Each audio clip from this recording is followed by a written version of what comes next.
Hello, today we are going to graphically explain the definition of orthogonal circles. Two circles are said to be orthogonal if they cut each other at right angles.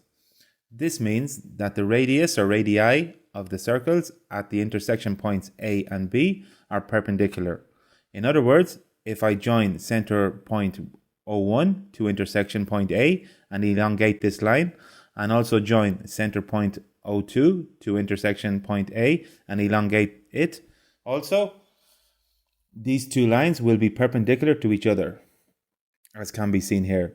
And they are also tangent lines to the other circles. So this automatically means that joining both centers to the other intersection point B and elongating them again, also we form a 90-degree angle, and these will also be tangent lines to each other.